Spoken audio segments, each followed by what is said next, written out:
Welcome back, everyone. My name is Patrick. You're watching the Fanatic Rundown. Well, I don't know anybody who could be disappointed with tonight's hockey game.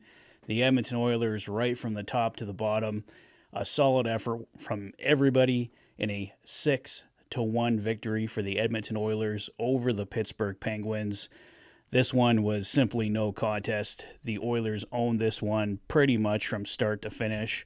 The Penguins definitely had their opportunities, especially when the score was a bit closer, only 1-0. I think it was Calvin Pickard. Well, I know it was Calvin Pickard, but I believe it was after the first goal. Calvin Pickard just absolutely stoned Sidney Crosby, and then just moments later, the Oilers went up 2-0. So at very key moments, Calvin Pickard came up huge, as was the case the other night with Stuart Skinner. That, it was like just over midway through the third period. Calvin Pickard lost the chance to get the shutout tonight, unfortunately, but yeah, he was still excellent tonight in a 6-1 victory for the Oilers. Let's do a breakdown of the scoring here. Zach Hyman inching closer and closer to that 50-goal season, gets goal number 41 on the year from Connor McDavid and Leon Draisaitl. A beautiful shot set up by Connor McDavid. He takes the shot, goes off Alex Nedeljkovic. Zach Hyman buries the rebound on the backhand, gives the Oilers the 1-0 lead. It was 1-0 Oilers after one, but in the second period is when the Oilers break it wide open. Corey Perry with his 8th on the year from Ryan McLeod and Warren Foegele, a beautiful tip-in. It was a 3-on-1 break for the Oilers there. Ryan McLeod feeds Perry. He makes it 2-0.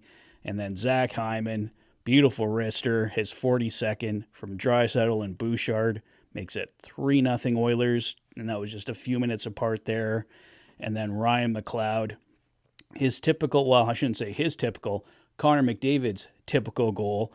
Ryan McLeod puts it in off the helmet and shoulder of Alex Nedeljkovic, puts the Oilers up 4-0 at that point. Sorry, it was 4-0 at that point.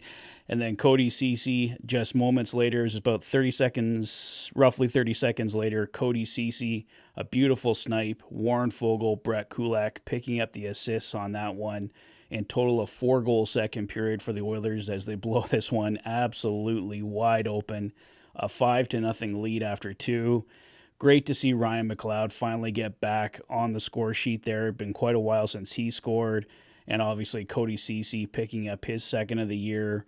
Warren Foegele, Brett Kulak. An interesting combination on that goal there. Ceci from Foegele and Kulak. Three guys that could possibly not be Oilers by the end of this week. So that goal, especially nice to see to go in for those three.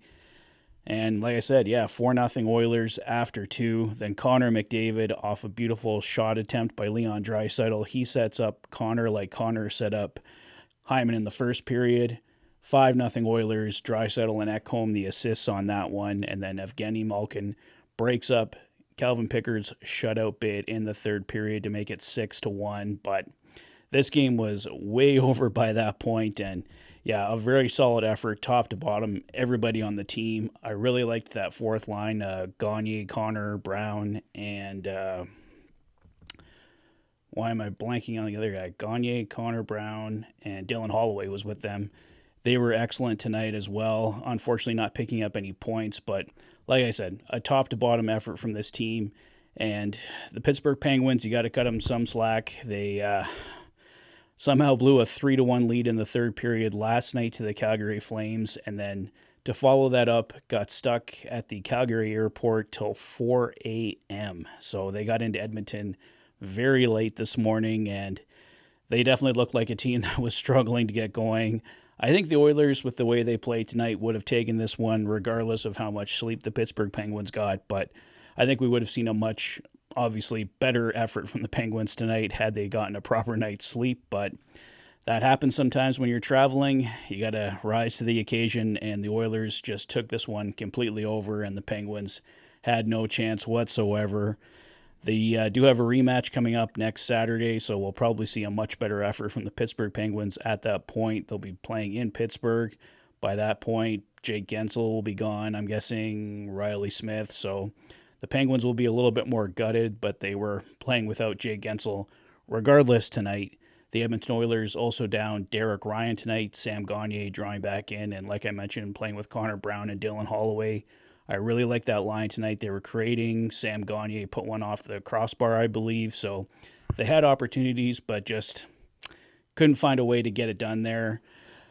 Calvin Pickard did face a penalty shot tonight from the Pittsburgh Penguins, but the player missed the net completely. But Pickard did a good job of not giving him much to shoot at. So, yeah, really happy with Calvin Pickard tonight. I thought he played really well and helped the Oilers to secure this victory. So, yeah, guys, like I said, total top to bottom effort from this team. I don't think there was anybody I was really displeased with. Sorry, I know a few guys are commenting there in the chat about some people. I missed what you said there, so maybe throw your comment up again. I'll try and reply to it there. But yeah, I was pretty happy with everybody top to bottom today. So yeah, not too much to complain about. The Oilers out shooting the Penguins 38-24, beat them on faceoffs 57-42. The Oilers did have a 2-man advantage there, but unfortunately didn't score. Like, the Oilers won this game 6-1, but with the amount of opportunities they had that they missed tonight, they could have easily been 10-1 or 12-1, something like that. Someone mentioned their tough road trip coming up for the Edmonton Oilers. They do have Boston on Tuesday, Columbus Thursday, and then Pittsburgh, like I said, again on Wednesday. So a little bit of a tougher trip there. Columbus and Pittsburgh should be winnable games, but Boston, of course, always gives the Edmonton Oilers a challenge. They did take them down the other night in Edmonton. So, yeah, it'll be nice to see how the Oilers stack up against the Bruins on Tuesday. So, we'll see what happens here coming up over the week, guys. As we all know, we got the trade deadline Friday, March 8th, 1 p.m. Who will still be here? Who will the Oilers be bringing in? We'll see what happens. I mentioned in my videos today, I think we're going to see most of the action happen on Wednesday and Friday this week. The Oilers playing Boston on Tuesday, Columbus on Thursday. So I don't think we'll see anything on game days, but who knows? That might be when it works best for those trades to go down. So I think that's all I got for now, guys. Let me know your thoughts on the game in the comment section below. If this is your first visit to the channel and you like what you see, please consider liking and subscribing for all the latest Oilers content. You've been watching the Oilers Fanatic. Thanks for being a fan. Have a great night, guys. See you soon.